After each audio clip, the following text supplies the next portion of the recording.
Let's learn how to find the antilog of a number using the antilog tables. Now, as the name is antilog, antilogarithm is the reverse of logarithm.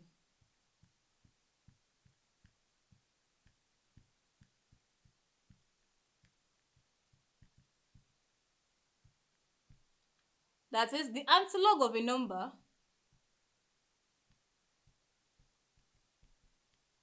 antilog, that's a shortened form for antilog of a number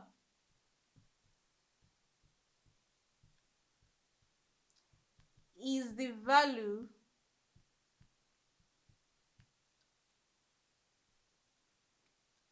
gotten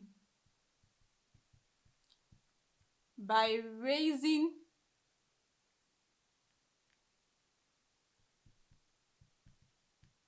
ten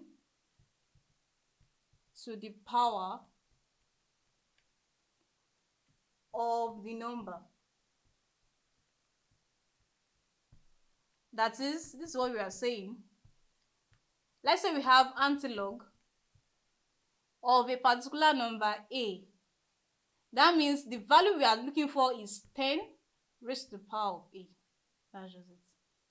Recall when you are looking for logarithm of a number, it is usually the power we bring out. Now we have the power, we want to find the antilog, the reverse. That will give us 10 raised to the power of a. Let's look at some examples. In the previous, we looked at log of 43.1 as 1.6345. Now when we want to find the antilog, we notice that it usually comes in two parts. The integer part, that is the whole number part, and this fractional part, this decimal part. Now when you are looking for the antilog using your antilog table, you only look for the fractional part alone. That's whenever we want to look for our antilog now, what we'll be looking for, which is also the same thing as the logarithm table, like this, x, values ranging from 0, 1 to 9, then a difference at this side also, values ranging from 1 to 9. Here we also have 10 to 99.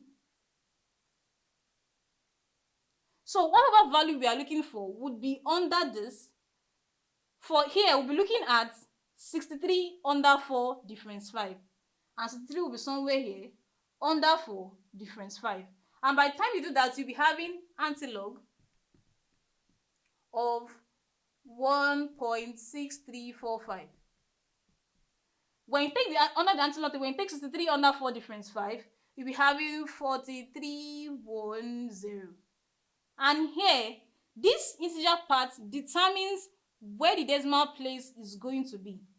So if we have integer of 1 here, that means the decimal place is going to be before 2 digits. That is 1 to decimal place. And if the integer here is 0, that means the decimal place will be after 1 digit.